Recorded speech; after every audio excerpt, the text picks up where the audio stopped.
بسم اللہ الرحمن الرحیم۔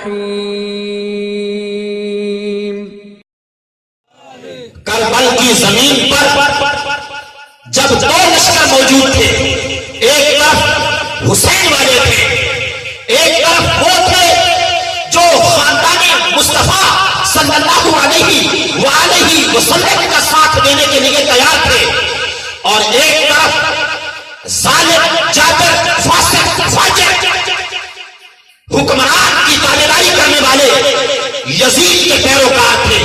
اذان ادھر بھی تھی، اذان ادھر بھی تھی، جماعت ادھر بھی تھی، جماعت ادھر بھی تھی، نماز ادھر بھی پڑھی جا رہی تھی، نماز قافلہ حسین میں بھی پڑھی جا رہی تھی۔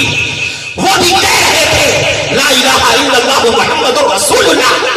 جو قافلہ حسین میں تھے وہ بھی کہہ رہے تھے کہ لا الہ الا اللہ محمد رسول اللہ۔ تو اب سوچنا یہ ہے کہ ہم نے جانا کس طرف ہے؟ جب دونوں طرف نماز ہے، دونوں طرف داڑھی ہے، دونوں طرف کلمہ ہے، دونوں طرف منہ بولا قرآن ہے، تو پھر ہم نے فرمان مصطفیٰ کی طرف نظر کی تو فرمان مصطفیٰ نے ان اللہ مع الصابرین کی ساری مشکلات کو ہمارے سامنے واضح کر دیا۔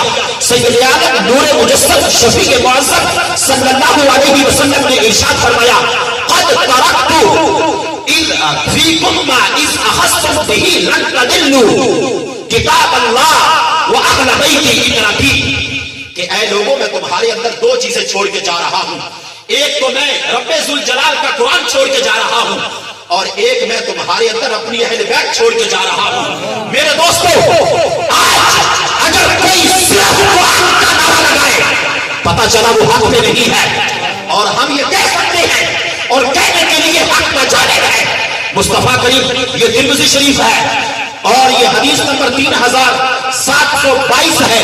آقا کریم علیہ السلام نے ارشاد فرمایا جو اکیلا قرآن اٹھا کے اور قرآن کو کھول کے تمہیں دین سکھانے کی بات کرے وہ بھی جھوٹا ہے، اور جو صرف اہل بیت کا نعرہ لگائے اور قرآن کو پسے پشت ڈال دے، جو قرآن کو چھوڑے صرف اہل بیت کے دامن میں جائے وہ بھی ٹھیک نہیں ہے۔